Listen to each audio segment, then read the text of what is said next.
Welcome back everyone. Today it's gonna be a little bit of a special video. We're not gonna do any gameplay today. Instead what we're gonna do is we're gonna talk about the history in Pillars of Eternity 2. Not gonna tell you all the history, not gonna tell you all the lore, but I'm gonna talk about how you can create a Pillars of Eternity 1 save file or history file, or whatever you should call it, that you can then use when you play the game. Maybe you played Pillars of Eternity 1 and maybe you want to import that file, and that's fine, you can do that. But if you did not play Pillars of Eternity 1, or if you want to have all the good benefits, everything, all tangible benefits, there are some like benefits in like dialogue options and stuff like that, then I'm gonna show you how to do that, how to gain all the items, special items that you can gain from that, and all the buffs and everything.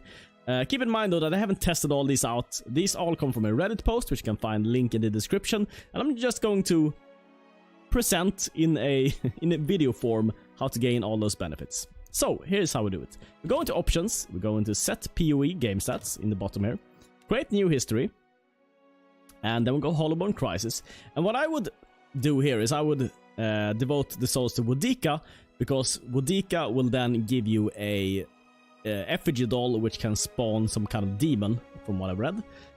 You can also support Barath, is another good option, because if you support Barath, then you will get a bell, which can do some healing. If you support, let's see here, if you support Hylia, she will give you a cake, which you can eat, get some temporary stats for like a day or two. So that's also a possible thing you can do. But I'm gonna devote the souls to Wodika, and then the other things don't matter here.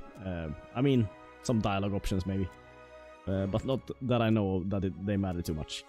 And then we're done with the Hollowborn Crisis. Then we're gonna go into companions, and here you can sacrifice a companion to get +1 to your bonus stats. But from what I've read in this Reddit post, this will not happen immediately.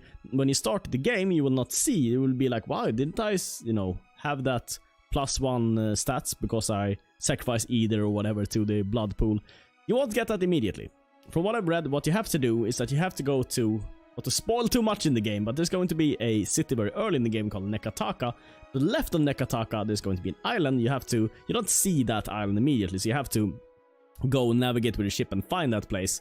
And when you clear that place up, when you completed that quest in Hasango, I think the quest will start immediately when you get there. When you completed that quest, you will then get the buffs that you had before.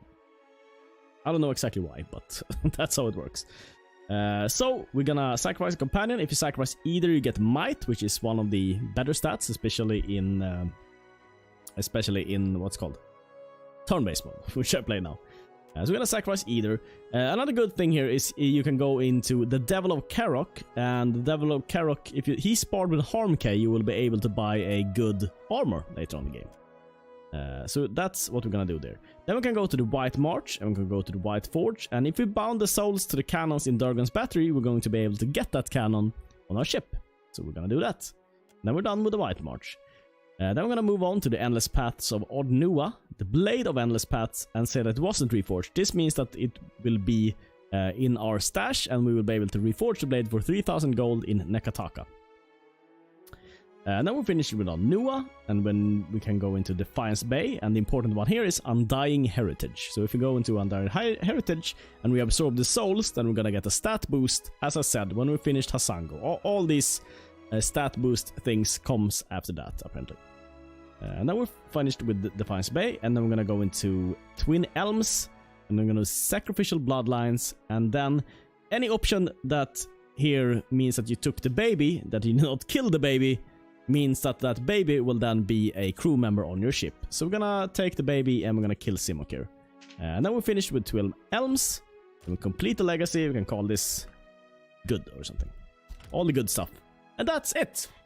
That's all the good stuff that you can benefit from if you did the correct choices in the early game. So, thanks so much for watching.